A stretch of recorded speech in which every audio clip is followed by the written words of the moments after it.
பேரறிஞர் பெருந்தகை அண்ணா அவர்கள் 1909ஆம் ஆண்டு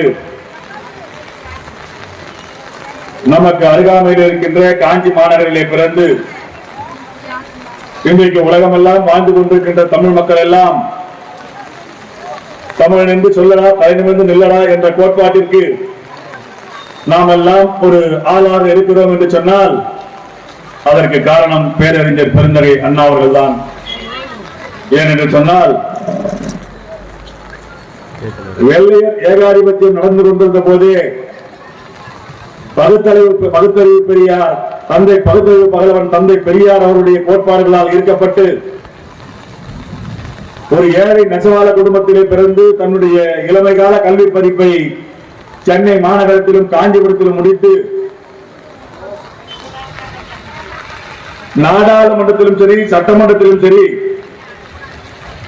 திராவிட முன்னேற்ற கழகத்தை பெரியாரோடு ஏற்பட்ட ஒரு கருத்து வேறுபாட்டின் அடிப்படையிலே திராவிட முன்னேற்ற கழகத்தை தோற்றுவித்து அதற்கு பின்னால் முதலிலே மாமன்ற உறுப்பினராக தனது அரசியல் தேர்தலிலே போட்டியிட்டு வெற்றி வாய்ப்பை இழந்து 1952, 57 தேர்தல்களிலே எதிர்கட்சியாக அமர்ந்து 1962ஆம் ஆண்டு சட்டமன்ற தேர்தலில் தோல்வியுற்றாலும் நாடாளுமன்ற மாநிலங்களவை உறுப்பினராக நாடாளுமன்றத்திலே சென்று அன்றைக்கு ஆண்டு கொண்டிருந்த காங்கிரஸ் ஆட்சியாளர்கள் எல்லாம் பிரதம மந்திரியாக இருந்த ஜவஹர்லால் நேரு உட்பட இவர் என்ன பேசப் போகிறார், இப்படிப்பட்ட ஒரு மனிதர் தமிழ்நாட்டிலே வருகை இருந்து என்ன செய்ய போகிறார், என்ன பேசப் போகிறார் என்பதை தனது கண்ணின் பேச்சாலே வடநாட்டு தலைவர்களை எல்லாம் திரும்பி பார்க்க வைத்து இப்படிப்பட்ட ஒரு மனிதர் அரசியலில் இருக்கிறாரா, அதுவும் தென்னாட்டு தமிழகத்திலே இருந்து உயர்ந்திருக்கிறார் என்று சொன்னால் இப்படி தனது ஆங்கிலத்திலே இலக்கிய புலமையால் அந்த நாடாளுமன்றத்தை கட்டி போட்டவர் பேரறிஞர் பெருந்தகை அவர்கள் தான். பேரறிஞர் பெருந்தகை அவர்கள் சட்டமன்றத்திலே இன்றைக்கு திராவிட முன்னேற்ற கழகத்தை பேரறிஞருடைய மறைவிற்கு பின்னால் ஒரு குடும்பம் இன்றைக்கு நடத்தி கொண்டிருக்கிறது. ஆனால் பேரறிஞர் பெருந்தகை அவர்களுக்கு வாரிசு இல்லை. திராவிட முன்னேற்ற கழகத்தை அன்றைக்கு தீய சக்தி கருணாநிதி கபலீகரம் செய்த போது அதை எதிர்த்து அண்ணாவுடைய கொள்கைகளை தாங்கி அனைத்து இந்திய அண்ணா திராவிட முன்னேற்ற கழகத்தை புரட்சி தலைவர் அவர்கள் தோற்றுவித்தார்கள். புரட்சி தலைவர் அவர்கள் தோற்றுவித்த அந்த இயக்கம் அண்ணாவுடைய கொள்கைகளை நிலைநிறுத்தியது. அதற்கு பின்னாலே புரட்சி தலைவர் அம்மா அவர்கள் தமிழ்நாட்டுடைய நலன்களுக்கு பேரறிஞர் பெருந்தகை எப்படி இருந்தாரோ, எப்படி நிலைநாட்டினாரோ அந்த அடிப்படையிலே தமிழகத்தினுடைய நலன்களை எல்லாம் மாண்புமிகு அம்மா அவர்கள் மறைவு முறை மாண்புமிகு அம்மா அவர்கள் அண்ணாவுடைய கொள்கையை போற்றினார்கள். அந்த அடிப்படையிலே அண்ணாவின் கொள்கையை ஒட்டி இன்றைக்கு அம்மா மக்கள் முன்னேற்ற கழகத்துடைய பொதுச் செயலாளர் டிடிவி தினகரன் அவர்கள் செயல்பட்டுக் கொண்டிருக்கிறார்கள். எத்தனையோ இயக்கங்கள் இன்றைக்கு தமிழ்நாட்டில் இருந்தாலும், ஆளுங்கட்சியாக எதிர்கட்சியாக இருந்தாலும் மக்களுடைய பிரச்சனைகளை இன்றைக்கு முதலாக தனது வலைதளங்கள் மூலமாக எடுத்துக் காட்டிக் கொண்டிருக்கிற ஒரு தலைவர் அம்மா மக்கள் முன்னேற்ற கழகத்துடைய பொதுச் செயலாளர் டிடிவி அவர்கள் தான். இன்றைக்கு திராவிட முன்னேற்ற கழகத்துடைய ஆட்சி 3.5 ஆண்டு காலத்தை கடந்து 3.5 ஆண்டு காலங்களிலும் தேர்தல் அறிக்கையை நாங்கள் இதை செய்வோம் அதை செய்வோம் என்று சொன்னார்கள். நீட் தேர்வை ரத்து செய்யவில்லை. மதுவிலக்கை படிப்படியாக அமல் செய்வோம் என்று சொன்னார்கள், செய்யவில்லை. இன்னும் சொல்ல போனால் இன்றைக்கு அவர்கள் கூட்டணி கட்சியினரே மதுவிலக்கு மாநாட்டை நடத்துகிறோம் என்று சொல்லுகிறார்கள். எங்கு பார்த்தாலும் கொலை, கொள்ளை, கட்ட பஞ்சாயத்து, போதைப்பொருளுடைய நடமாட்டம். இதை கட்டுப்படுத்துகிறேன் என்று சொல்லி பார்த்தால் அதை விற்பனை செய்வதும் அதை நடைமுறைக்கு கொண்டு வருவதும் அந்த நடமாட்டத்திலே புழக்கத்திலே விடுபவர்கள் யார் என்று சொன்னால் எடுத்து பார்த்தால் 100% திமுகவை சேர்ந்த நிர்வாகிகள் தான். இப்படி இருக்கின்ற ஆட்சியினுடைய அலங்கோலத்தை வைத்துக் கொண்டு அன்றைக்கு பேரறிஞர் அண்ணா அவர்கள் ஏல் பல்கலைக்கழகத்துக்கு சென்ற போது ஏல் பல்கலைக்கழகத்தில் இருக்கிற மாணவர்கள் எல்லாம் இந்தியாவில் இருந்து வெளியிருந்திருக்கிறவர் குள்ளமான மனிதர், என்ன பேச போகிறார், இவர் என்ன தெரிய போகிறது, அதுவும் நம்முடைய பல்கலைக்கழகத்தில் இவர் எப்படி பேச போகிறார் என்றுதான் அன்றைக்கு வியந்து பார்த்தார்கள். ஆனால் அன்றைக்கு பேரறிஞர் பெருந்தகை அவர்கள் மாணவர்களிடத்தை உரையாடினார். இன்றைக்கு நாம் எல்லாம் தொலைக்காட்சிகளிலும் பத்திரிகைகளிலும் பார்த்தால், ஊடகங்களை பார்த்தால், தமிழ்நாட்டிற்கு பொருளாதாரத்தை ஈட்டுவதற்காக, முதலீடுகளை ஈர்ப்பதற்காக நான் அமெரிக்காவிற்கு சென்று வந்தேன் என்று சொல்லுகின்ற முதலமைச்சர் ஒரு பொம்மையை நிற்க வைத்து கை குலுக்குவதை போல இன்றைக்கு கை குலுக்கிக் கொண்டிருக்கிறார். அவர் என்ன பேசினார், அவர் என்ன நடந்தார், எப்படி முதலீடுகளை ஈர்ப்பதற்கு என்னென்ன தமிழ்நாட்டினுடைய வசதி வாய்ப்புகளை நாங்கள் இதை செய்வோம் என்று சொன்னார் என்று தெரியவில்லை. ஆனால் இன்றைக்கு அதிமுகவை தன்னுடைய அணியாக நடத்தி கொண்டிருக்கின்ற எடப்பாடியோடு சேர்ந்து கொண்டு 90 நாளிலே கொடநாடு கொலை வழக்கிலே குற்றவாளிகளை கண்டறிந்து நீதிமன்றத்தின் முன்பாக நிறுத்துவேன் என்று சொன்னார். இதுவரைக்கு நிறுத்தவில்லை. சொல்ல போனால் இவருக்கு அடுத்தபடியாக தன்னுடைய மகனை பட்டாபிஷேகம் செய்வதற்கு தன்னுடைய அமைச்சரவை சகாக்களை எல்லாம் அவர்களாகவே பேச வைத்துக் கொண்டு இன்றைக்கு மக்களுக்கு என்ன தேவை என்பதை எல்லாம் மறந்துவிட்டார்கள் திராவிட முன்னேற்ற கழகத்தை சேர்ந்தவர்கள். அண்ணா அவர்கள் இந்திய எதிர்ப்பு போராட்டத்திற்கு போராடினார்கள் என்று சொன்னால் அன்றைக்கு மும்மொழி கொள்கை எதிர்த்து இருமொழி கொள்கை இருக்க வேண்டும் என்று சொன்னார். ஆனால் இன்றைக்கு அந்த மொழியை வைத்து ஏமாற்றிக் கொண்டு திராவிட முன்னேற்ற கழகத்தினர் இன்றைக்கு ஆட்சி புரிந்து கொண்டிருக்கிறார்கள்.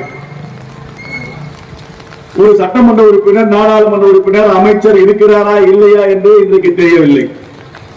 மாண்புமிகு அம்மா அவர்கள் இருக்கும் போது பார்த்தோம் என்று சொன்னால்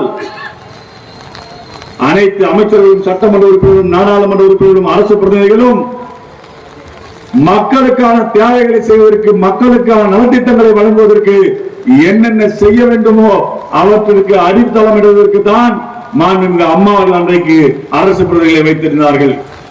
இன்றைக்கு பார்த்தால் ஏதோ ஒரு ஆட்சி நடந்து கொண்டிருக்கிறது. எதிர்கட்சி என்ன செய்கிறது என்றே தெரியவில்லை. ஊடகங்களும் பத்திரிகைகளும் மீடியாக்களும் என்ன செய்கிறார்கள் என்று சொன்னால், ஒரு தேசிய கட்சி, இன்றைக்கு ஆண்டு கொண்டிருக்கின்ற கட்சி, தனக்கு ஏதாவது ஒரு விதத்திலே விளம்பரங்களை கொடுக்கிற ஒரு கட்சிக்கு தான் இன்றைக்கு முக்கியத்துவம் கொடுத்து செய்திகளை வெளியிட்டுக் கொண்டிருக்கிறார்கள். அப்படி பார்த்தால் இன்றைக்கு தமிழ்நாட்டிலே எத்தனையோ செய்திகள் ஈட்டடிப்பு செய்யப்பட்டுக் கொண்டிருக்கிறது. மக்கள் இன்றைய திமுக அரசிற்கு எதிரான மனநிலை இருக்கிறார்கள். புரட்சி தலைவி அம்மாவுடைய ஆட்சியிலே அறிவித்த திட்டங்கள் எல்லாம் இன்றைக்கு முடக்கப்பட்டிருக்கிறது. அவையெல்லாம் நேரடியாக மக்களை சென்றடைந்தது. ஆனால் இன்றைக்கு இவர்கள் அழைத்துக் கொண்டிருக்கின்ற திட்டங்கள் எல்லாம் ஒருவருடைய கட்சியைச் சேர்ந்த ஒன்றிய செயலாளர், நகர செயலாளர் அலுவலகத்தில் அமர்ந்து கொண்டு இதற்கு இவ்வளவு, அதற்கு அவ்வளவு என்று ரேட்டை நிர்ணயம் செய்து கொண்டு லஞ்ச பணத்திலே திளைத்துக் கொண்டிருக்கிறார்கள். இவருடைய ஆட்சி இப்படி இருக்கும் என்று மக்களுக்கு தெரியாததால் தான் அன்றைக்கு அதிமுகவை கூறு போட்டு பிளவுபடுத்தி விட்டார்கள் என்பதால் தான் இன்றைக்கு திராவிட முன்னேற்ற கழகத்திற்கான வாய்ப்பு. பொதுமக்கள் எல்லாவற்றையும் சிந்தித்துதான் பார்த்துக் கொண்டிருக்கிறார்கள். நேரம் காலம் வரும்போது நிச்சயமாக இந்த ஆட்சியை தூக்கி எறிவதற்கு தயங்க மாட்டார்கள். எங்கு பார்த்தாலும் அராஜகம்.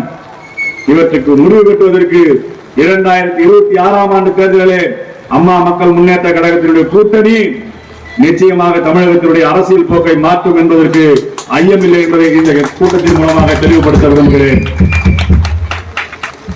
அன்றைக்கினிய சோளிங்கர் நகர வாழ் பெரியவர்களே, தாய்மார்களே, வியாபார பெருமக்களே, சோளிங்கர் சட்டமன்ற தொகுதியை பொறுத்தவரை, சோளிங்கர் நகரத்தை பொறுத்தவரை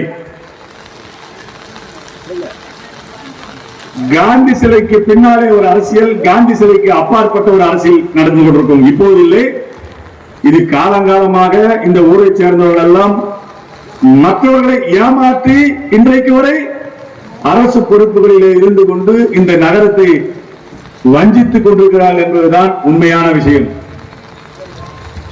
இங்கு எனக்கு முன்பாக பேசிய நகர கழகத்துடைய செயலாளர் அண்ணன் சீனிவாசன் அவர்கள் நகராட்சி நிர்வாகத்தை பற்றி சொன்னார்கள்.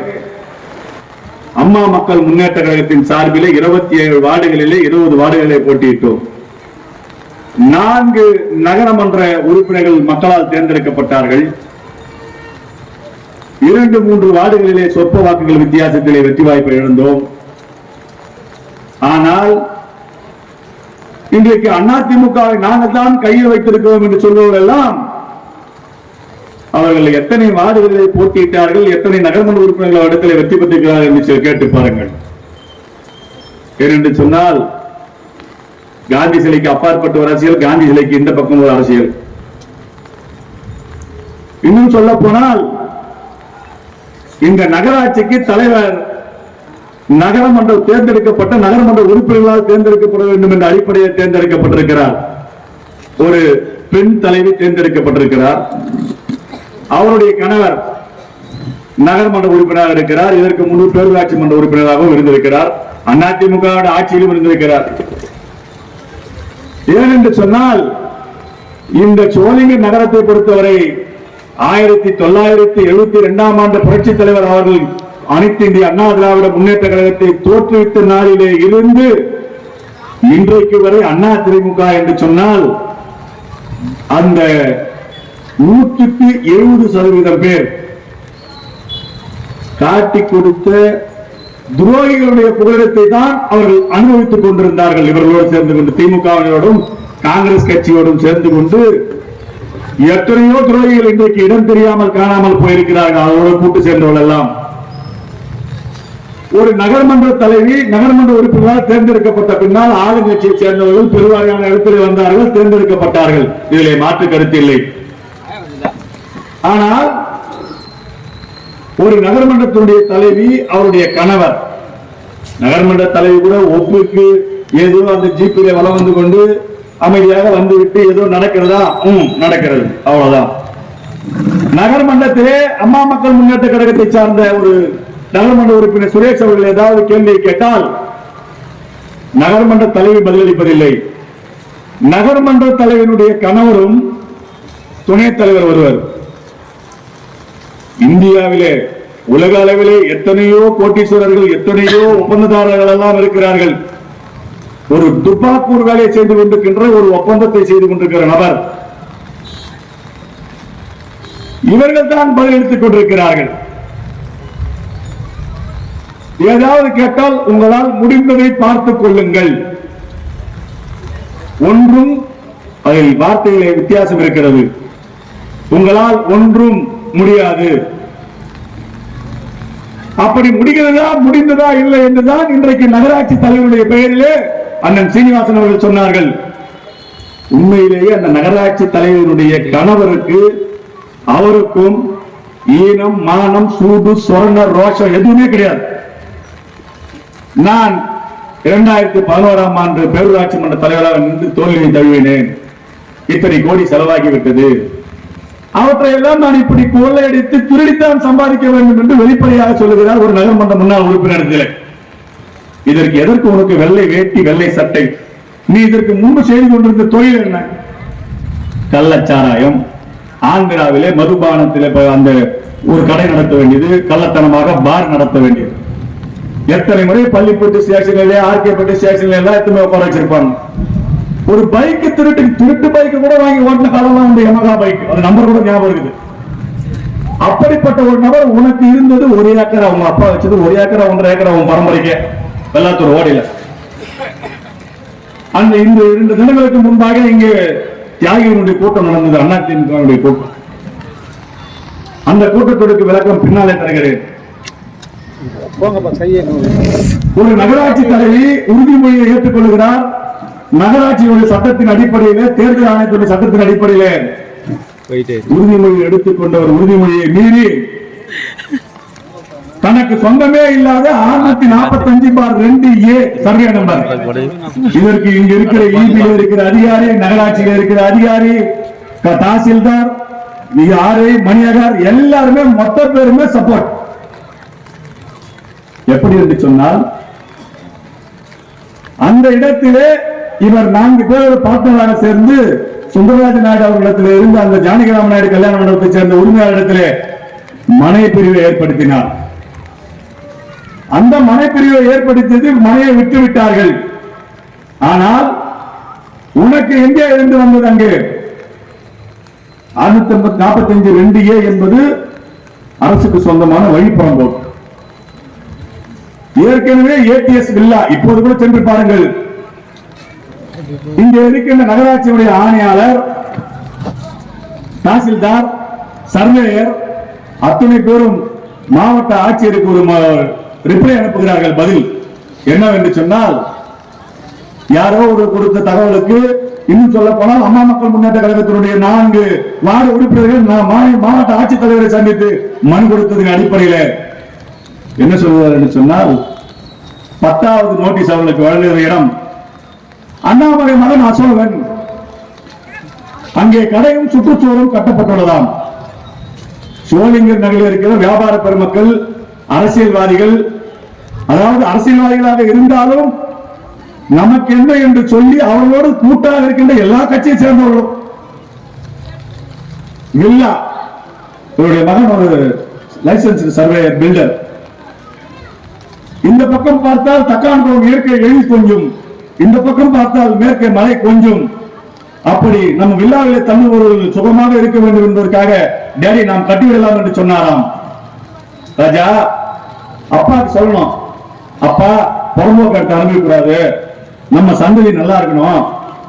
இந்த மாதிரி ஏற்கனவே காலேஜ் கட்டின இடத்தை ஏற்கனவே ஒருத்தர் பேர்ல வந்து பஞ்சமி நில மீட்பு போராட்டம் நடந்தது ஆர்கேபேட்டை பகுதியில். அப்ப வந்து நம்மளுடைய அண்ணனும் ஏதோ ஒரு பேங்க்ல வச்ச மாதிரி சென்னையை சேர்ந்த ஒருத்தனுக்கு வித்த மாதிரி வித்து திருப்பி நம்ம வாங்கி ஏதோ கோல்மாலாம் பண்ண, இதெல்லாம் நமக்கு தகாது. நியாயமா இருக்கணும். ஒப்பந்த பணிகளை செய்தா கூட நியாயமா கமிஷன் வாங்கணும், நியாயமா கொள்ளடிக்கணும். நீங்க அப்பாவுக்கு சொன்னீங்கன்னா உண்மையான பையன். ஆனா இன்றைக்கு அந்த 645(2) சர்வேல இபி ரிப்போர்ட்டும் தவறான ரிப்போர்ட், ஏடிஎஸ் வில்லான் போட்டு பக்கத்துல தமிழ்ச்செல்வி அசோகன் தமிழ்ச்செல்வி போய் பாருங்க. யாராவது இருந்தாங்கன்னா அதெல்லாம் போய் பாருங்க. கடையும் சுற்றுச்சூழலும் இருக்கிறதாம். இன்னும் சொல்ல போனால் ஒரு தகவல் உரிமை சட்டத்தில் கேட்டால் இபியில இருந்து பதிலளிக்கிறார்கள், மின்சாரத்துறையில இருந்து. அங்கே குடும்பம் நடந்து கொண்டிருக்கிறதாம். யாருடைய குடும்பம், எத்தனையாவது குடும்பம் என்பதை நீங்கள் விளக்குவதற்கு தயாராக இருந்தால் நான் இதற்கு பதிலளிப்பதற்கு தயாராக இருக்கிறேன்.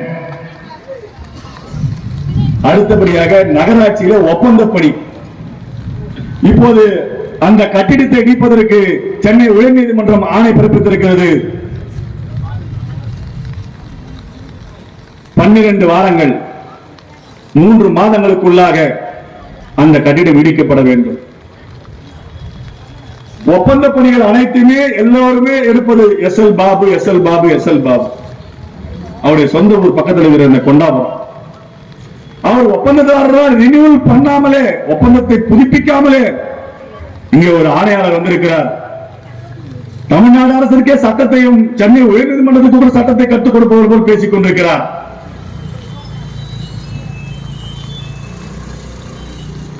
எல்லாத்தையும் பார்க்கலாம். கோர்ட்ல சொன்னா கட்டு தூக்கி வச்சிருவாங்க. இவர் சொல்றது உன்னை தூக்கி வச்சிருவாங்க கட்டுல, ஞாபகம் வச்சுக்கோ. எதையுமே இல்லைன்றதை மட்டும் ஆணையாளர் நினைக்க கூடாது. ஒரு ஆணையாளர் என்று சொன்னால் நகராட்சி நிர்வாகத்திற்கும் நகராட்சியில் இருக்கிற எல்லா கவுன்சிலர்களுக்கும் முக்கியத்துவம் அளித்து அவர்கள் வழங்குகின்ற கோரிக்கைகளை நிறைவேற்ற வேண்டும். ஆனால் அந்த எஸ்எல் பாபு ஒப்பந்தத்தை புதுப்பிக்கவில்லை. ஆர்கேபேட்டை தாசில்தார் அலுவலகத்தில் சென்று பார்த்தால் அவர் சால்வன்சி சர்டிபிகேட், அந்த ஒப்பந்தத்தை பதிவு செய்வதற்கான சால்வன்சி சர்டிபிகேட்டை பார்த்தால் அவருக்கு சொந்தமான 2 வீடு தான், மீது எதுவுமே அவர் பெயரில் இல்லை. அந்த கொண்டாபுரத்தில் இருக்கின்ற அத்தனை நபர்களுடைய சொத்துக்களையும் பட்டாவையும் இவர் இணைத்து வைத்திருக்கிறார். வெள்ளங்கத்தை போட்டு பார்த்தால் வெள்ளங்கத்தில் எதுவுமே வரவில்லை. இவற்றை கேட்டால் அந்த எஸ்எல் பாபு சொல்லுகிறார், ஆனா பாத்துக்கலாம். எதை ராஜா பார்க்க போறீங்க? அந்த தாசில்தார் அலுவலகத்தில் இன்றைக்கு புகார் வழங்கப்பட்டிருக்கிறது. உங்களுக்கு படிவம் கொடுத்த அந்த தகுதி சார்ந்த அந்த சால்வன்சி சர்டிபிகேட் கொடுத்த தாசில்தார் எப்படி கெஞ்சி கொண்டிருக்கிறார் என்ற நிலைமை எங்களுக்கு தான் தெரியும். இப்படி பல பல அதிகாரிகளுடைய வாழ்க்கை கெடுப்பதற்கு காரணமாக இருப்பதுதான் நீங்கள் நகராட்சி தலைவராகவும் உங்களுடைய கணவர் நகராட்சி மன்ற உறுப்பினராகவும் தேர்ந்தெடுக்கப்பட்டிருக்கிறாரா? இந்த காந்தி சிலைக்கு அப்பாற்பட்டிருக்கிற மக்கள் எல்லாம் யோசிக்க வேண்டும். நாங்கள் இங்கே பொதுக்கூட்டம் மேலே போட்டு பேசினால் பஸ் நிலையத்தில் ஒரு கடை வைத்திருப்பவர் ஒருவர், அவருக்கு உறவினர். இந்த பக்கம் பார்த்தால் இந்த மூலையில ஒரு 4 பேர். காலையில கும்பு கூடி பேச வேண்டியது, ராத்திரி பேச வேண்டியது, அதுக்கப்புறம் அப்படி நம்ம பேசுவாங்க. உங்களுக்கெல்லாம் உண்மையிலே தன்மானம் இருக்க வேண்டும். ஏனென்று சொன்னால் தன்மானத்தை விட்டுவிட்டு நாம் எல்லாம் வாழ்க்கையிலே மனிதர்களாக உலாத்துவதற்கு நாம் இடமளிக்க கூடாது. இங்கே சுமதி தியேட்டருக்கு எதிரிலே வாலாஜா சாலையில தினமும் போக்குவரத்து நெரிசல். இந்திரா நகர் 2வது தெருவிலே குடியிருக்கின்ற பொதுமக்கள் எல்லாம் அங்கே தமிழக அரசுடைய மதுபான கடை நடந்து கொண்டிருக்கிறது. அந்த இடம் யாருக்கு சொந்தமானது? அந்த இடத்தினுடைய வாடகை யார் பெயரில் வருகிறது என்று தெரியுமா? இன்றைக்கு நகராட்சி தலைவராக இருக்கின்ற தமிழ்ச்செல்வி அசோகன் அவர்களுடைய பெயரிலே. சரி, உங்களுடைய பெயரிலே உங்களுடைய கட்டணத்திற்கு வருமானம் வர வேண்டும் என்று சொன்னால் அதிலே ஒரு ஏரி காவா இருக்கிறது, அதிலே பார் அமைத்து விட்டு அந்த பார் மூலமாக தினமும் வருமானம். இப்படித்தான் உங்கள் பிழைப்பு நடக்க வேண்டும் என்று சொன்னால், பிழைப்பு நடக்க வேண்டும் என்று சொன்னால் அதற்கு வேற ஏதாவது செய்துவிட்டு செல்லலாம். இதெல்லாம் உண்மையா இல்லையா என்பது இந்த ஊருடைய மக்களுக்கு அத்தனை பேருக்குமே தெரியும். அத்தனை பேருமே நமக்கு என்ன என்று சென்று கொண்டிருக்கிறீர்கள். அந்த தெருவில் இருக்கின்ற பெண்கள் குடியிருப்பவரெல்லாம் செல்ல முடிவதில்லை என்று சொல்லி தினமும் அந்த இடத்தை ஆக்கிரமித்து குடித்துக் கொண்டிருக்கிறார்கள் என்று அவர்கள் எல்லாம் இன்றைக்கு விலக்கு மாற்றுவது, அவர்களை துரத்தி விட்ட வரலாறு எல்லாம் இருக்கிறது. உடனடியாக நாங்கள் அந்த தெருவுக்கு ஒரு தடுப்பை கேட்டு போடுகிறோம் என்று சொல்கிறார்களாம். யாருக்கு யார் கேட்டு போடுவது? இதை அகற்றுவதற்கு அனைத்து அரசியல் கட்சிகளும் இங்கே எல்லா முன்னேற்பாடுகளையும் எல்லா முனைப்புகளையும் செய்தாலும் எந்த இடமும் எந்த பணியும் நடைபெறவில்லை. அவற்றுக்கு முடிவு காலம் உண்டு கூடிய விரைவிலே. ஒரு நகராட்சி தலைவி இன்றைக்கு நகராட்சி தலைவர் பதவியை தகுதி இழப்பதற்கான தகுதியை பெற்றிருக்கிறார். இன்னும் சொல்ல போனால் திமுகவிலே 3 பேர் அம்மா நகராட்சி தலைவர் ஆயிடுவாங்களா? நம்முடைய மனித நகராட்சி தலைவர் ஆயிடுவாரா? அப்படின்னு ஒரு 2 பேர். இப்படி இன்றைக்கு 3 பேர் உங்கள் கட்சியிலேயே கனவு கண்டு கொண்டிருக்கிறார்கள். பெரியவர்களே, தாய்மார்களே, நன்றாக சிந்தியுங்கள். நாங்கள் எல்லாம் வேலை வெட்டி விட்டு விட்டு ஏதோ இங்கே பேசிக் கொண்டிருக்கிறோம் என்று நினைக்காதீர்கள்.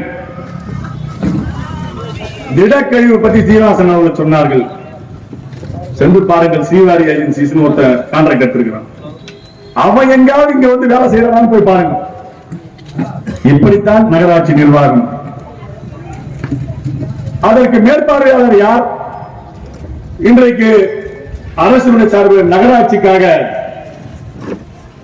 குப்பை அள்ளுவதற்கு அசோகன், தமிழ்ச்செல்வி அசோகன் அவருடைய மகன் பெயரை போட்டு இன்றைக்கு டிராக்டர் ஓடிக்கொண்டிருக்கிறது. அந்த டிராக்டர் வாலாஜாவில் இருக்கிற வேளாண்மை பொறியியல் துறையின் சார்பிலே பெறப்பட்ட விவசாயத்திற்கு பயன்படுத்தப்பட வேண்டிய டிராக்டர். இப்படித்தான் நீங்கள் எல்லாம் பிழைக்க வேண்டுமா? இதை விட வேற வேலையே இல்லையா? அடுத்ததாக கேர்ள்ஸ் ஹையர் செகண்டரி ஸ்கூல் இப்ப நபார்டு திட்டத்தில் ஒரு பில்டிங் கட்டிட்டு இருக்காங்க. அதுக்கு பூசு வேலை பண்றாங்க. நிச்சயமாக இதற்கெல்லாம் தரம் சோதிக்க வேண்டும் என்று சொன்னால் அது உன்னுடைய பெயரில் நீ எடுக்கவில்லை. நகராட்சி தலைவருடைய கணவர் அசோகன், வேறு யார் பெயரிலே டெண்டர்?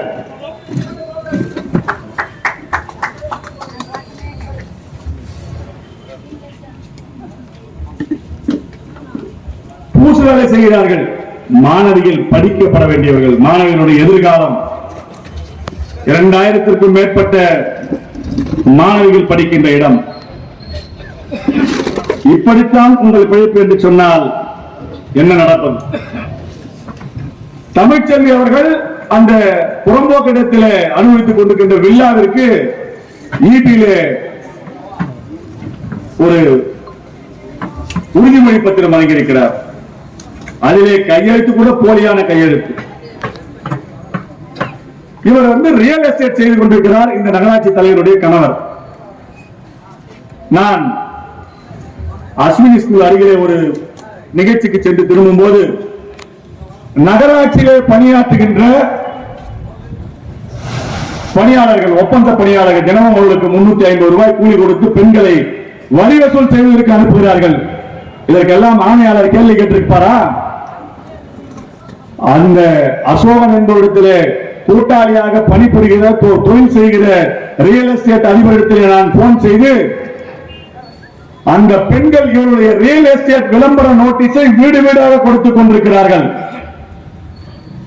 ஏன் நீ ரியல் எஸ்டேட்டில் சம்பாதிக்கிற நபர் ஒரு தனிப்பட்ட ஆளை நியமித்து போடுங்கள். பிறகு பார்த்தால் அந்த கூட்டாளிகளுக்கு, நிறுவனம் பங்குதாரர்களுக்கு தினமும் ஆளுக்கு கூலி கொடுத்த மாதிரி எழுதி அதை தனியான ஆட்டை போட்டு வைத்திருக்கிறார். இப்படி கேடுகட்ட பிழைப்பு. இன்னும் சொல்ல போனால் பாலாஜி நகர் ஒன்று இருக்கிறது, நகராட்சிக்கு என்ன 3 லட்சம் ரூபாயை எந்த ஒப்பந்த பணியுமே செய்யாமல் செய்ததாக கணக்கு காட்டி திருடி இருக்கிறார்கள். நகராட்சி ஆணையாளர் இவரும் கேட்டால் நகராட்சி ஆணையாளர் சொல்லுகிறார், டீசலுக்கு துட்டு இல்லை. Market கட்டிருக்கிறாங்க sir சோழிங்கர்ல. பால ஒப்பந்த பணிகள் நடைபெற்றால் அதில் இருக்கிற கட்டுக்களை கூட திருடி கொண்டு போய் தன்னுடைய கல்லூரிக்கு வைத்திருக்கிறார் அசோகன்.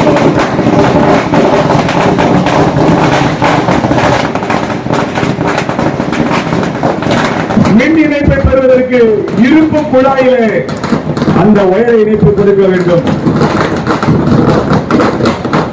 துணைத் தலைவர் சொல்லுகிறார், அந்த வேலை செய்கிற எலக்ட்ரிஷியன் இடத்தில் பிளாஸ்டிக் பைப்பிலே போட்டிருக்கிறார்கள். இவற்றை தான் ஆய்வு செய்த மாவட்ட ஆட்சித்தலைவர் சிறப்பான நகராட்சி என்று சொல்லுகிறாரா? அதில் மார்க்கெட்டில் பழைய மார்க்கெட்டில் 25 லட்சம் ரூபாய்க்கு பொது சுகாதார கழிப்பிடம் கட்ட வேண்டும் என்று சொன்னார்கள்.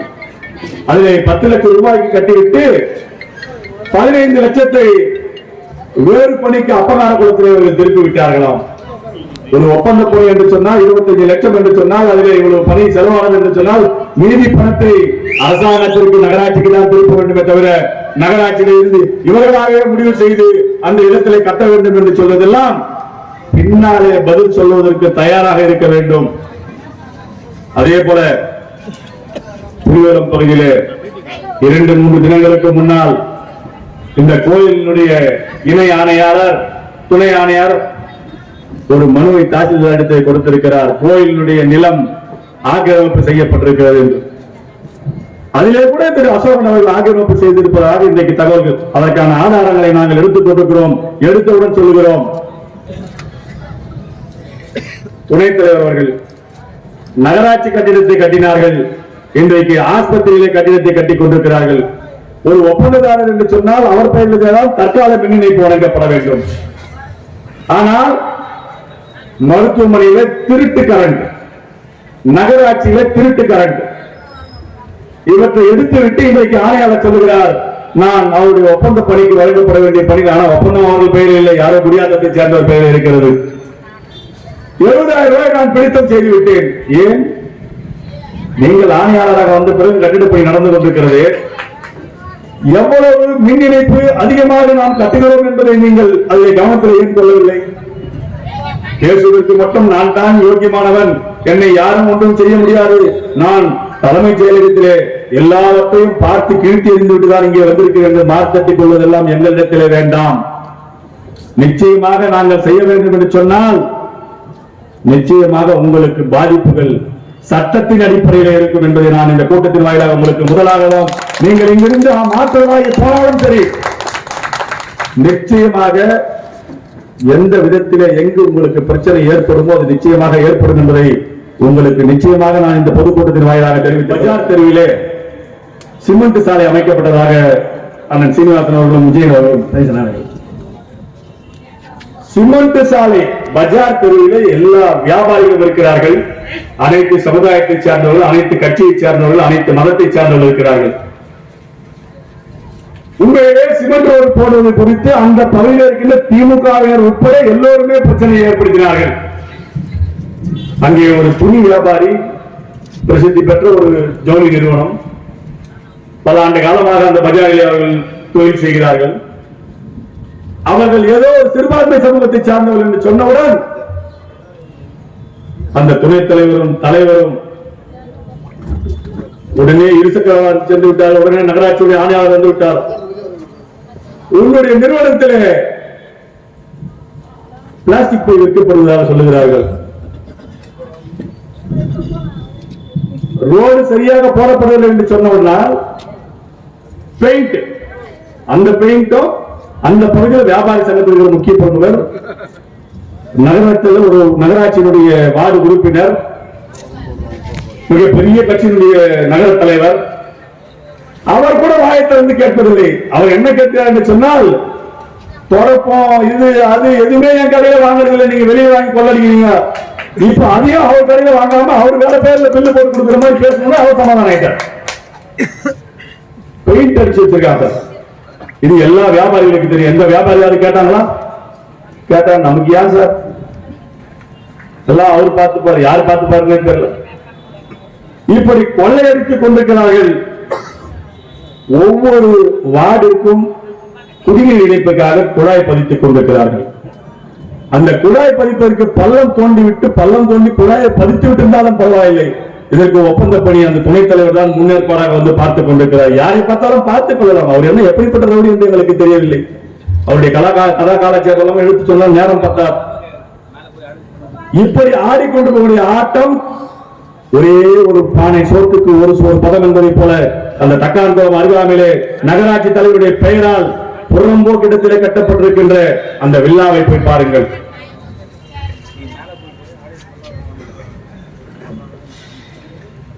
பானாவரம் கூட்டுறவிலே வண்ணான்கோட்டை என்று ஒன்று இருக்கிறது. அதில் இருக்கிற மண்ணை எல்லாம் தூர்வாரி கொள்ளையடித்து விட்டு அதற்கு ஒரு ஏற்பாடு. இவை எல்லாமே நகராட்சியில் இருக்கின்ற 4 அமமுக உறுப்பினர்கள் கேள்வி கேட்டால் உணர்வு முடிந்ததை பார்த்துக்கொள். இப்போது நகரமன்ற உறுப்பினர்களே இல்லாமலே உன்னால் முடிந்ததை பார்த்துக்கொள் என்று சொல்லி அன்றைக்கு இந்த 645 ரெண்டியை புறம்போக்கிலே நீ இடம் வைத்திருக்கிறது, இடிப்பதற்கு ஆர்டர் வந்திருக்கிறது. அந்த ஆர்டரை பார்த்து நீ என்ன வாழ்க்கையை நடத்த போகிறாய்? இங்கே இருக்கின்ற வியாபாரிகளை பார்த்து கேட்கிறேன். ஒரு நகராட்சியுடைய தலைவரும் அவருடைய கணவரும் இந்த மாதிரி ஒரு அரசுடைய நிலத்தை அனுபவித்திருப்பதை நீங்கள் எல்லாம் எப்படி நினைக்க வேண்டும், எப்படி கேள்வி கேட்க வேண்டும், எப்படி உங்கள் மனதிலே நினைக்க வேண்டும் என்பதை பாருங்கள். நான் சொல்வது என்று சொன்னால் வேறு வார்த்தையிலே சொல்லுவேன். அது இந்த மேடைக்கு நாகரிகமாக இருக்காது.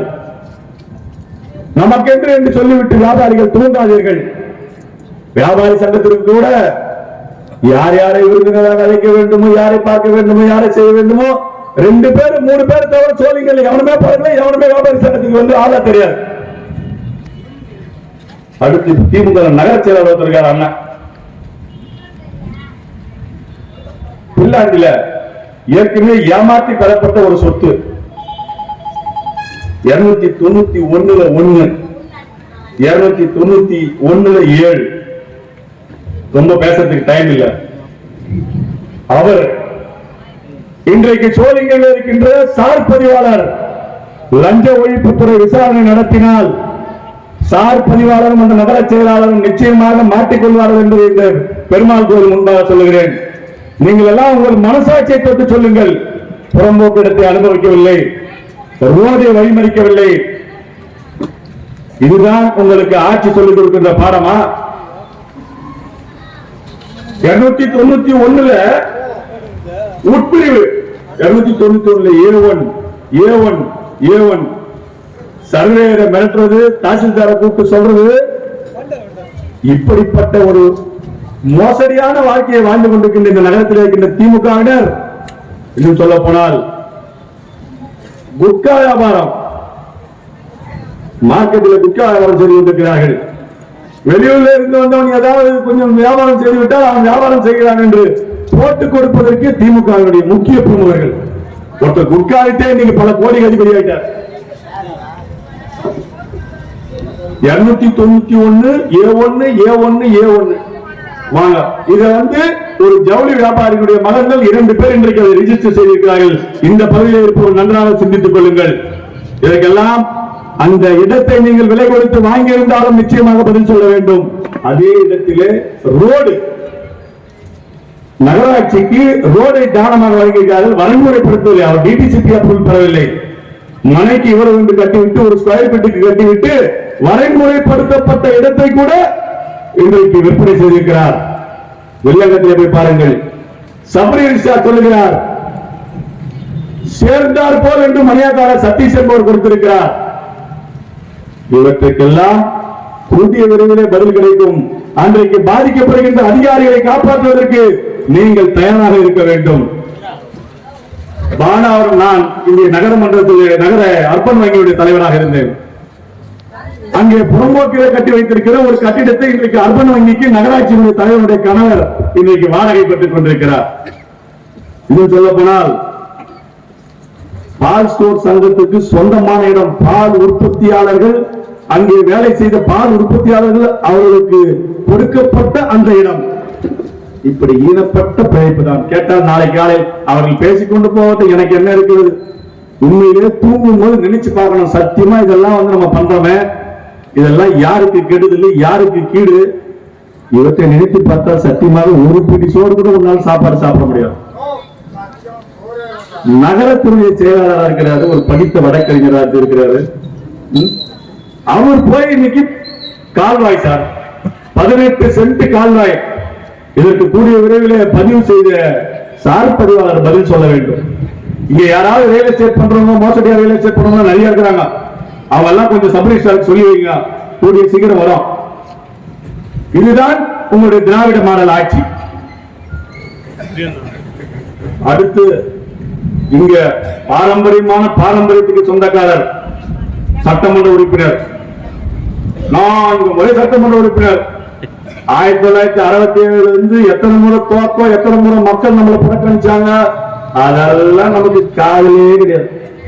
என்ன மாதிரி ஒரு ஆள் யாருமே கிடையாது. பர்சன்டேஜ் வந்தா, பெரிய பர்சன்டேஜ் வந்தா சைட்ல வாங்கி வச்சுக்கிட்டு அதிகாரி கூப்பிட்டு புத்தகம் வெளியே சொல்றேன்னு கேட்கிற ஒரு சட்டமன்ற உறுப்பினர் தினமும் தன்னுடைய வீட்டிலே இருந்து தன்னுடைய ஷெட்டுக்கு போகிறார். தன்னுடைய ஷெட்டிற்கு சென்ட்ரல் மீடியா வேண்டாம் என்று டிஏ கூப்பிட்டு வைத்து, அன்றைக்கு பதவியில் இருந்தாலும் ஒரு ஒப்பந்ததாரர் வாழாஜாக இருக்கிற ஒப்பந்ததாரரை கூப்பிட்டு என் ஷெட்டுக்கு வழி ஏற்படுத்தி கொண்டு சொல்லுகிறவர். இங்கே இந்திரா நகர் 2வது தெருவிலே பொதுமக்கள் பாதிக்கப்பட்டுக் கொண்டிருக்கிறார்கள். இதுவரை அந்த மதுக்களை அகற்றுவதற்கு உன்னுடைய நடவடிக்கை என்ன?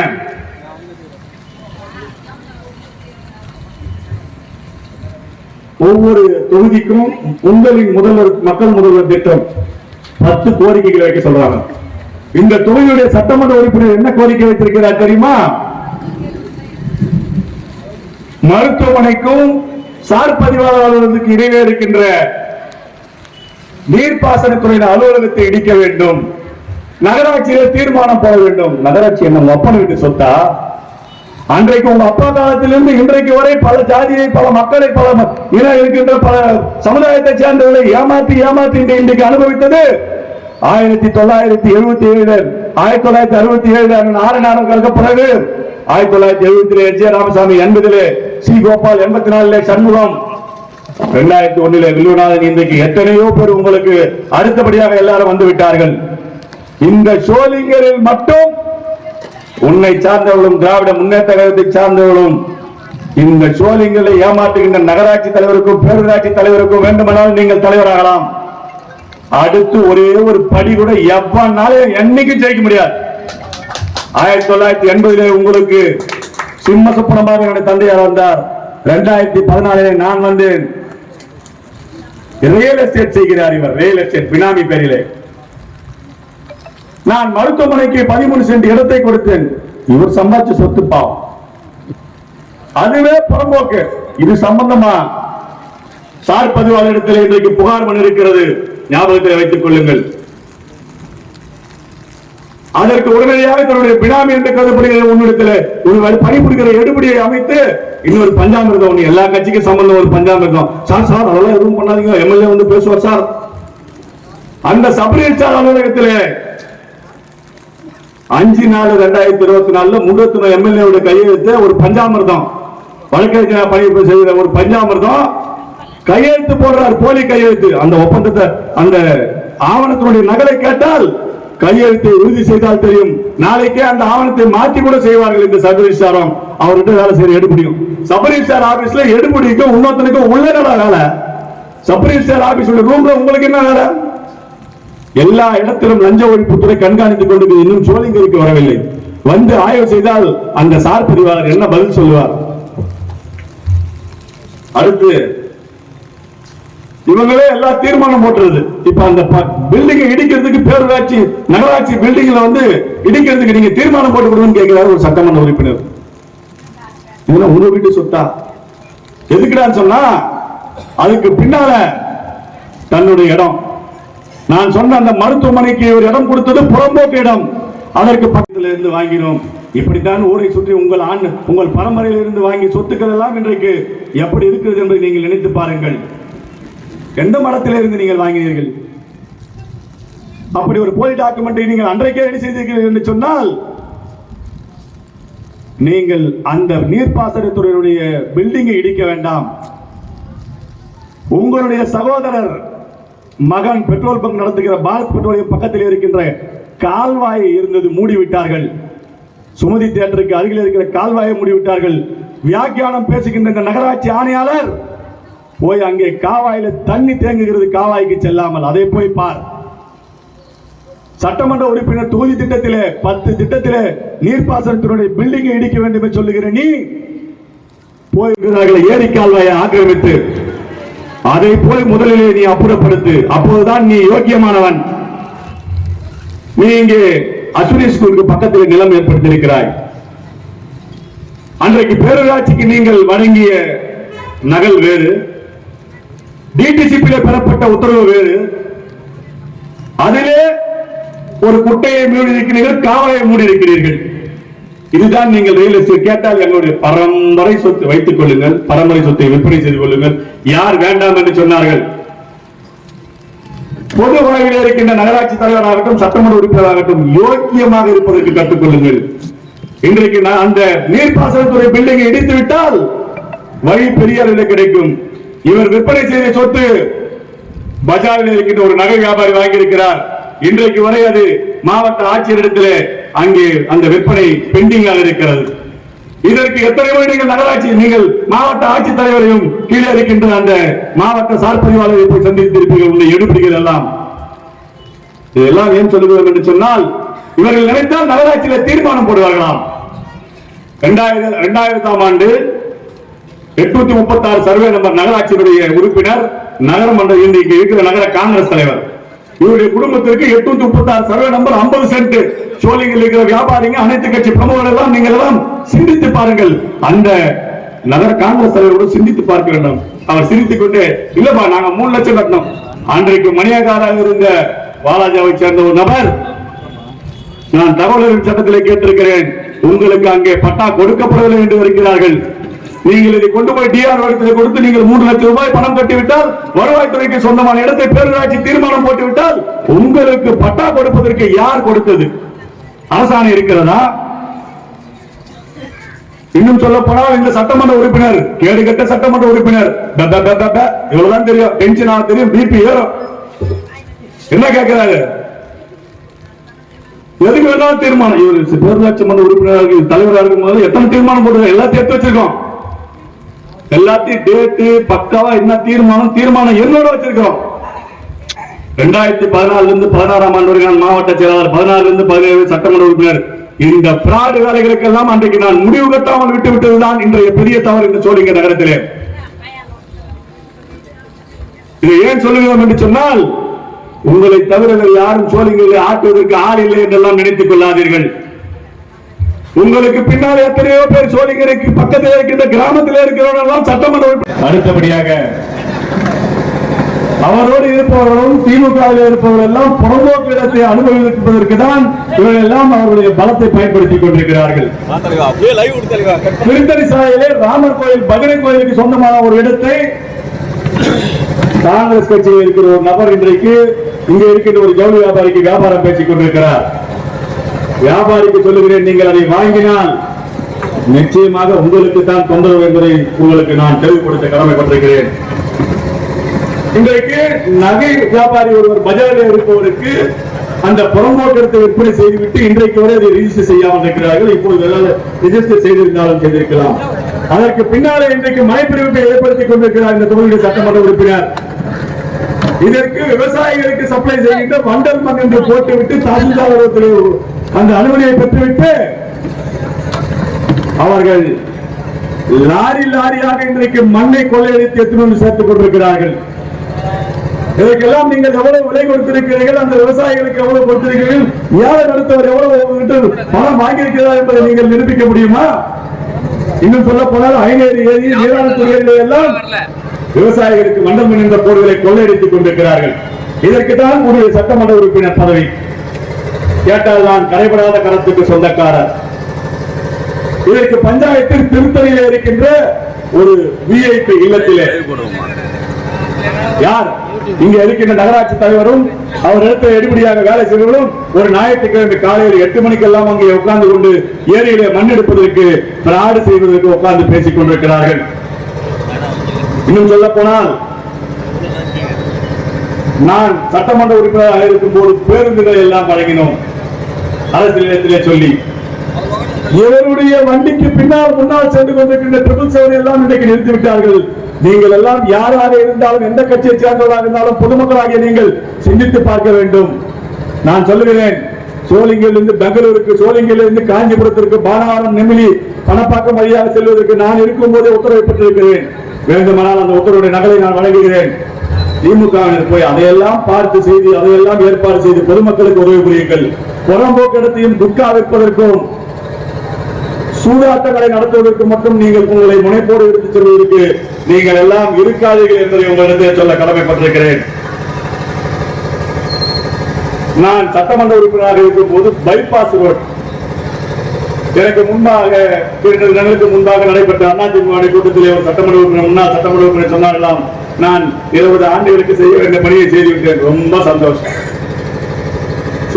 சோழிங்கனுடைய பைபாஸ், அந்த பைபாஸ் ரோடு கல்பட்டுல போகுதுன்னு சொன்ன உடனே இங்க இருக்கிற சட்டமன்ற உறுப்பினர் அவருடைய நிலத்துக்கு இப்ப காம்பவுண்ட் போட்டுருக்காரு. அதெல்லாம் ஏதோ போதுன்னு சொல்லிட்டு ஏவாவேலு போய் பார்க்கணும், அந்த பைபாஸ் ரோட தள்ளி போட சொல்லணும். இப்படித்தான் உன்னுடைய பிழைப்பு. ஏவாவேலிடத்தில் இவர் சென்றார் தொகுதி பிரச்சனை பேசுவதற்கு. யார் இவரது மகன்? இவருக்கு சென்னையிலே பல உதவிகளை புரிவதற்கான ஒரு நபர். எதற்கு சென்றார் என்று சொன்னால் 60 கோடி ரூபாய் அந்த ஒப்பந்த பணி. நான் சொல்லுகின்ற ஒப்பந்த பணியாளர் அந்த ஒப்பந்ததாரருக்கு கொடுங்கள், என்னுடைய மகனை நான் கான்ட்ராக்டராக பதிவு செய்ய வேண்டும்.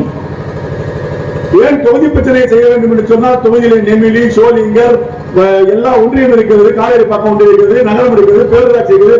அப்பேற்பட்ட நகரத்தில் இருக்கின்ற நகர தலைவர்கள், காங்கிரஸ் கட்சியை, திமுக சேர்ந்த நகரமன்ற தலைவர்கள் அரசு பிரிவை கொண்டு போய் அந்த மந்திரிடத்தில் சென்றிருந்தால் நீ உண்மையிலேயே தொகுதி பிரச்சனை பேச போயிருப்பவர். இப்படியெல்லாம் ஒரு வாழ்க்கையை வளர்த்தி கொண்டு இந்த ஊரை அடிமையாக வைத்துக் கொண்டிருப்பதனுடைய விளைவு, நீங்கள் மனசாட்சிப்படி செயல்படுங்கள். திமுக செய்கின்ற வேலைக்கு இவர் உடந்தை, நம்ம பையன் அசோகன் அவன். ஆனால் வேறு யாராவது ஏதாவது செய்தால் இவருடைய மகன் சோறு ஊட்டினார், இனிப்பு வழங்கினார், வேறு ஏதாவது செய்தார். இன்னும் சொல்ல போனால் 2 கவுன்சிலர்களை பற்றி சொன்னார். ஆமாம், ஏன் அந்த 2 கவுன்சிலர்களை மட்டும் இவர் போடுகிறார் என்று சொன்னால் ஒச்சைகல்ல பூண்டு, இது என்னன்னு அவங்களுக்கு புரியும், மற்றவங்களுக்கு புரிய வேண்டியதில்லை. 2 ரூபாய்க்கு ஒச்சைகல்லையும் பூண்டும் வாங்கி போய் பேசுறவங்க அவர் தான் அந்த ரிப்போர்ட்டர். அதனாலதான் அந்த 2 கவுன்சிலருக்கு அவர் இன்னைக்கு சாதகமா பயன்பட்டுக் கொண்டிருக்கிறார்.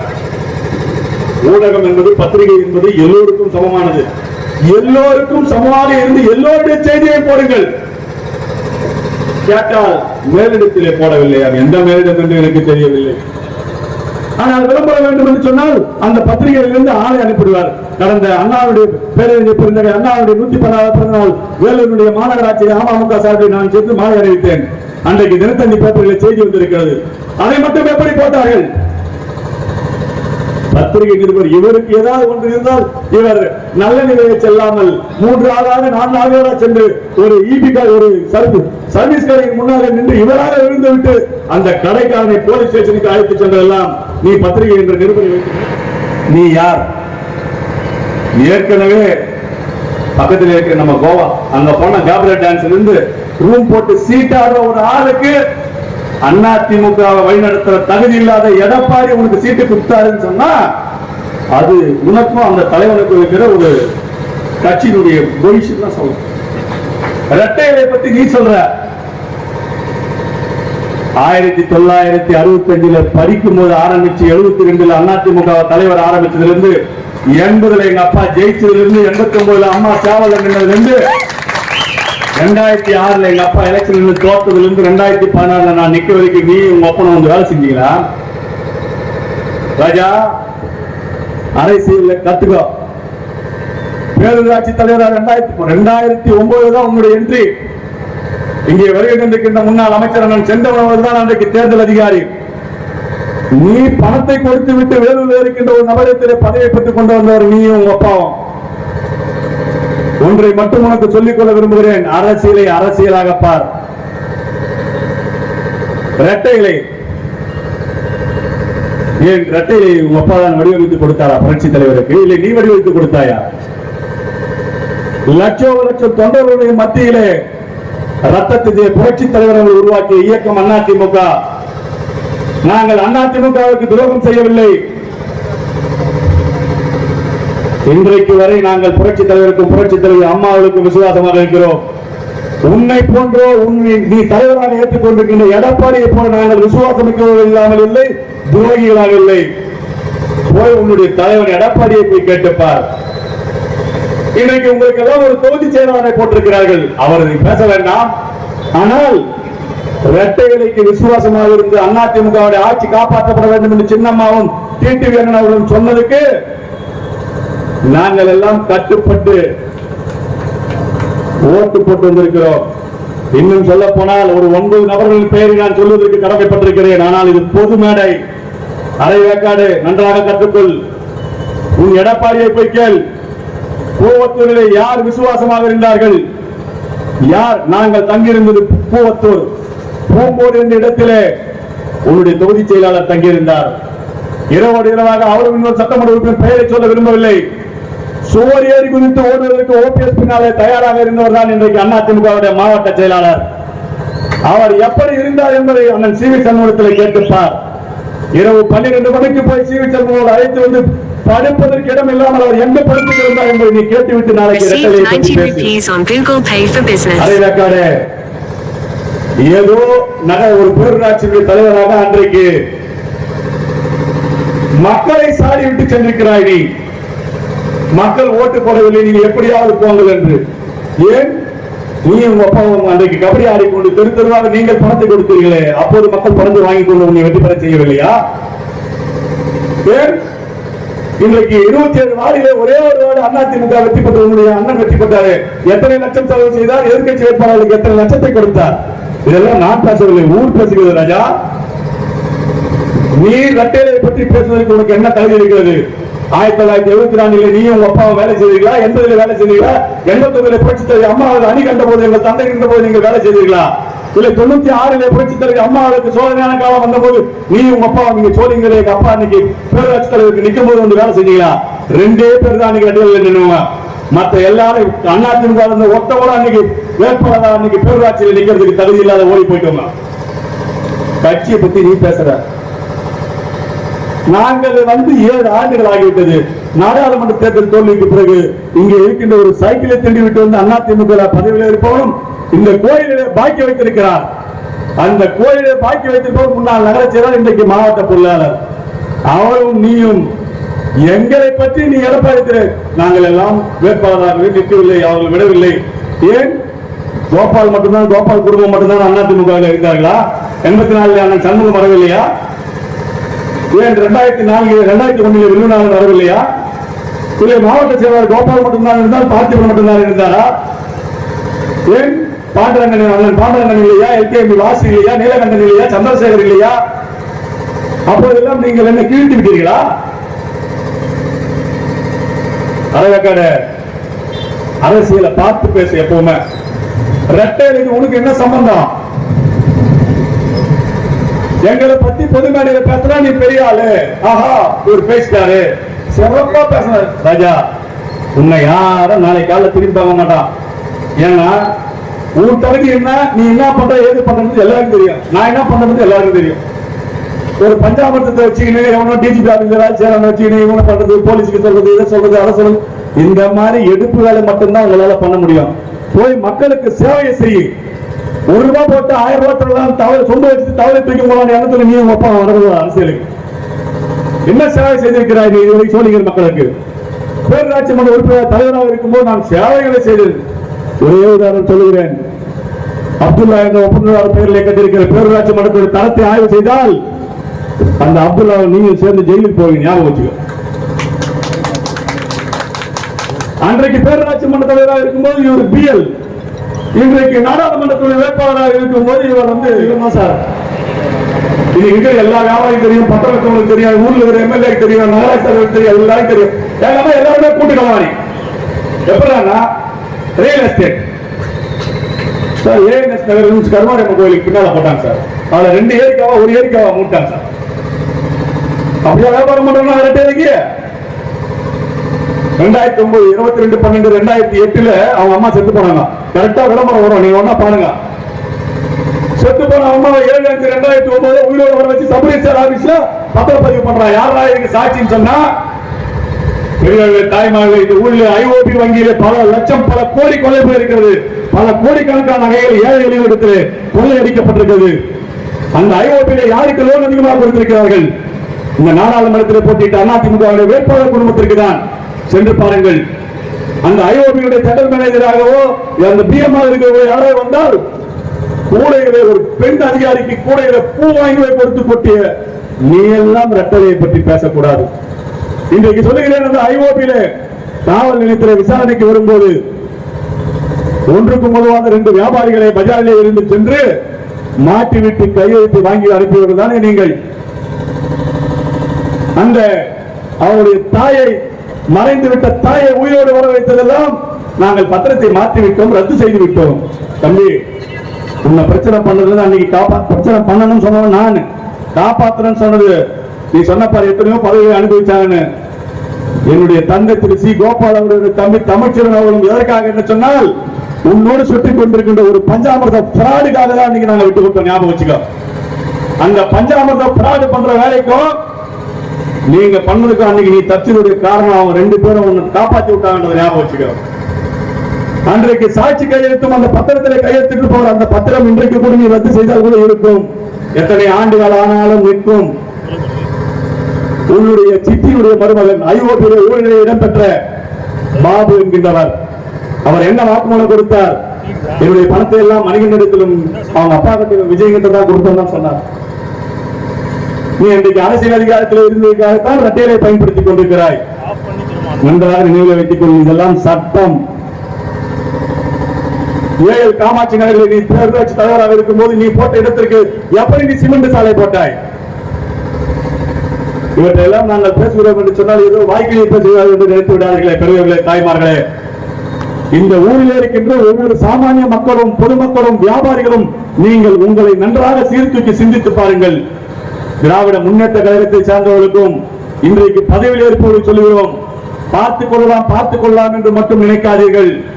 இன்றைக்கு பார்த்துக் கொள்ளலாம் என்று சொன்னதனுடைய விளைவு அங்கே பல்லிழித்துக் கொண்டிருக்கிறது. நீ கட்டிய கட்டிடம். இதற்கு அமைச்சர் நாளைக்கு டிஆர் இடத்திலே பட்டா போட்டு விடுவார், இதை செய்து விடுவார், அதை செய்து விடுவார். உண்மை போல் இல்லாமல் இன்னும் 10 பேர் இல்லை என்று சொல்லியிருக்கிறாய். இதற்கு தாசில்தார் அவர்கள் தாசில்தாரும் மின்துறையில் இருக்கின்ற அதிகாரிகளும் அவர்கள் கொடுத்திருக்கின்ற அவருடைய பதிலாலே அவருடைய வாழ்க்கை பறிபோக போகிறது. அதற்கெல்லாம் உன்னுடைய குடும்பம் நாளைக்கு நிச்சயம் பதில் சொல்ல வேண்டும் என்று கேட்டு இந்த வாய்ப்பினை வழங்கிய உங்கள் அத்தனை பேருக்கு நன்றி கூறி